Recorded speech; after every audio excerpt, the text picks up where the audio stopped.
My fellow meatbags, RobinIArgh here, or also known as the guy who looks like he uses his face to clean the garage. I don't even have a garage. For some reason, I thought that was cool. Anyways, today's video is kind of tough for me to talk about. So, I bet on Earth2, and I lost. And I know what you're gonna say. Play stupid games, win stupid prizes. We tried to warn you. You should have listened. You're dumb enough to buy virtual land. I got a bridge I could sell you. I bought the bridge too. No, seriously, I bought virtual bridges. Don't judge me. Okay? But guys, I couldn't resist. The allure of Earth2. It sold me a vision. I'm legally blind. Just the idea of a real virtual world on the best map of all. Earth. I couldn't ignore it.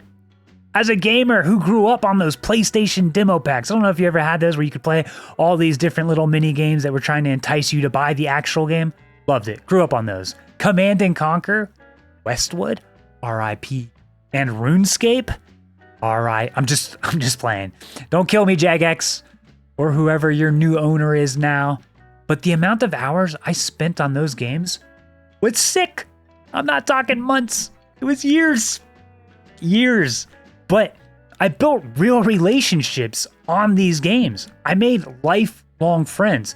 Some who I met in real life. People I consider best friends even today. And I met them playing video games.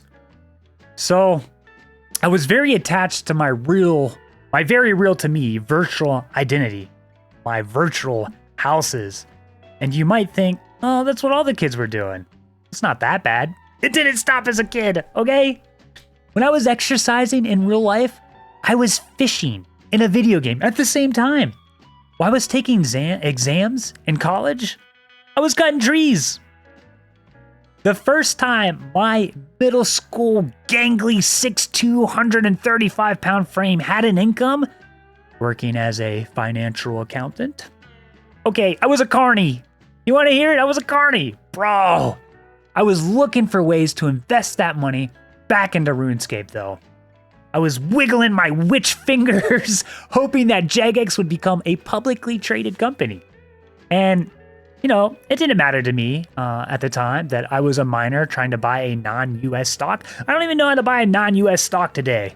But it didn't matter to me, and I wanted to support a platform that I believed in and that I participated in way too often.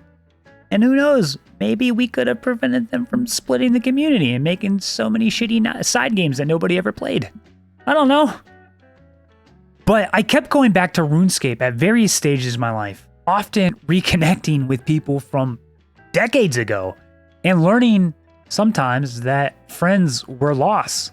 And it hurt just as much as losing a friend in real life.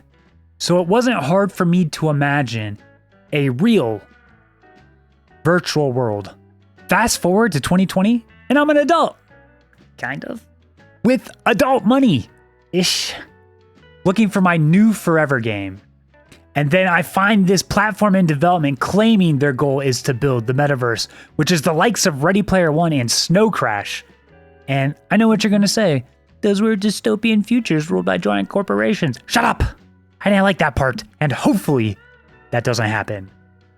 But with Elmer Fudd on Bugs Bunny-like diligence, there was 5 things that really allowed Earth2 to rope me in. First and foremost, it was Earth2's claim that they are building a geolocational metaverse with a one-to-one virtual representation of our planet Earth. That is a powerful claim, guys. That's absolutely massive. To put that into perspective, imagine how big GTA 5's map feels, assuming you've played GTA 5. According to my middle school internet research abilities, that's roughly 29 square miles. You know the square miles of the planet Earth? It's roughly 197 million. That would make the planet Earth, and by extension, Earth2, roughly 6.8 billion times bigger than GTA 5. The challenges associated with that size alone are going to be immense. But I couldn't stop imagining being able to get drunk on a park bench in the middle of Florida on Earth 1 and Earth 2 at the same time. And the idea that maybe in the future I could drunkenly yell at my Earth 1 neighbors to get off my lawn after I buy their actual land virtually? Ugh, Rich, it's petty, I know, but I argh. Secondly, Earth 2 advertised a real virtual economy and everything that entails.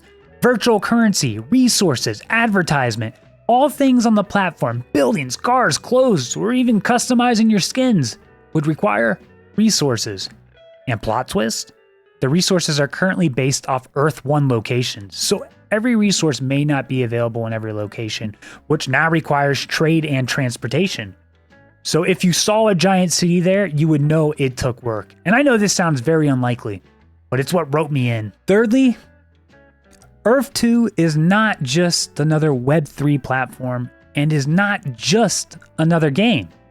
In Web2, a company has to build a fun and engaging product that people like to play. And if it becomes popular, it can then evolve into something much more. I mean, why bother creating a metaverse if nobody wants to play it? It absolutely makes sense. But by doing this, it's hard to build something for the future. There are systems that many are designing now that are supposed to be much more beneficial to all platform participants in a much more equitable way, such as the ability to own your own digital assets and, just as importantly, have the ability to resell them. The ability to put money onto the platform and, just as importantly, take money off of the platform. But when companies offer this, they are also signing up for painful but important regulations, laws, bank policies, which differ country by country and often require additional employees to make sure things go through. On the other hand, Web3 seems to be all about this buy our virtual land and build things on it that will attract people and make you money. But there's little to no gameplay while you wait. And it seems awfully entitled to ask people to build on your platform before it is even objectively fun. But Earth2 seem to be aiming for a bit of both worlds. The ability to own all your assets, buy, sell, and trade, while also being game focused. The pre-alpha comes out later this year, you be the judge, but we saw evidence of drone, survive, craft, explore, the eco sim, rumors of fishing, all while building tools for players to create their own experiences later. Number 4. Earth2 had an actual team of people with a real company. And I know this seems stupid, but stick with me. Web3 loves being anonymous and simply going by their virtual identity, which is great, and I'm all for it. I love doing it myself. But it gets harder for me to support when it comes to spending. I didn't come prepared with numbers on this one, but it feels like every day an anonymous person with a Pepe, ape, dolphin profile picture is scamming people out of millions of dollars with fake projects who don't even have a registered business. And then the victims are sitting around going, how could this happen if only there were signs? The irony is not lost on me. I realize there are millionaires with dirtier beards than this pathetic toilet cleaner on my face that are saying the same thing about Earth2. But Earth2 has multiple physical locations, active trademarks, and ongoing trademark attempts. And early on, their team had just enough people and experience to make you think this was something that they could start, assuming they got more help as they progressed. And number 5, saving the best for last, the Earth2 community. Aww. And really, there are so many talented people working behind the scenes, making tools, websites, plans for virtual cities. We have content creators holding Earth2 talent shows, even gaming competitions that those within the community participate in, all before the virtual platform is even out yet. So yes, there are people buying virtual land, virtual clothes, and even virtual civilians, huh? Wink, wink, a little Power World playbook there. And you're still buying virtual skins, cars, gold, even though you won't be able to sell them. Unless you're a sneaky pirate. I know some of you are trying to sell those OG Fortnite accounts.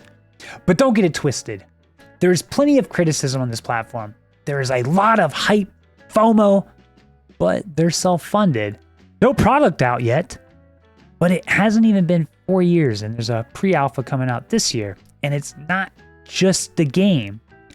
There is no white paper out, which it's been over 3 years, and this is a fancy document that tells you what their project is about. And they don't have one yet.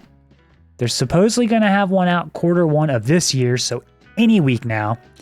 And finally, their CEO, Shane, he has a dirty beard of passion, and it might be because he promised not to shave it at a player's request till the Earth2 version 1 platform launches, while I have a dirty beard of shame. What? A dirty beard of shame. Shame? Dirty shame? Speaking of dirty beard of shame, before I review to you what I lost or how much, I want to answer this question. Would I do it again? And to that, I respond, you're goddamn right I would. If they sold me virtual land and told me the only thing I could do is dance on it shirtless with glow sticks as my beer belly flaps in the wind like the sound of the American flag, I would do it. Just to say I have virtual land. I'm sick. RuneScape and Roblox were started by 2 people. Minecraft was started by a single individual. Some of these companies are worth billions of dollars. But alas, I lost. I lost something far greater than money. Have you ever wondered how you could show the world what you've been eating without saying a thing? What it'd be like to taste food again and again and again after it's already gone? Or every time you brush your teeth, you look like you French kissed an invalid Smurf? Or the desire to look and feel like you live under a bridge? No offense to anyone living under a bridge. That was my punishment. I'm not allowed to shave or cut my hair until Earth2's cryptocurrency Essence launches. And according to some of you, that will be never. All because I thought Earth2's white paper would launch in December, despite their CEO saying, don't hold me to it. Grog may have been involved. Grog is usually involved. But real quick, just real quick, we'll end it. We're getting ready to end it here. Can we address one of the biggest lies in the history of man? There is nothing manly about magnificent, beautiful stallion beards. The amount of bombs, oils, specialized shampoo and conditioner, customized combs that some of the manliest beards take are more time consuming, more maintenance demanding, and require more product than John Travolta pretending to be a woman in hairspray. And I'm not just saying this because I've been a clean shaven guy my entire life and just recently learned that parts of my face didn't receive Odin's blessing, or I didn't know I had gray hairs till I had a beard. Hashtag beards make you old. Or that I tried beard growth oil on the bald spots of my face and the only growth it gave me was acne. Okay, as I say it out loud, I'm starting to think this comes from a place of jealousy. I'm gonna let it die there. That's it there, my fellow meatbags. Let me know if you think I will have this pocket lint on my face for the rest of my life, or do you actually like the progress Earth2 has been making, which you can check out at their channel. My main squeeze is currently Earth2, so if you're into that, subscribe, or if for nothing else, follow the journey of the unkept, dirty Earth2 bushbeard and bask in my inevitable failure while keeping things respectful. I'm very active on Twitter, so if you feel so inclined, reach out to me there. There is a link in the description below, and cheers, mates. Oh, like a clap of thunder that grog was.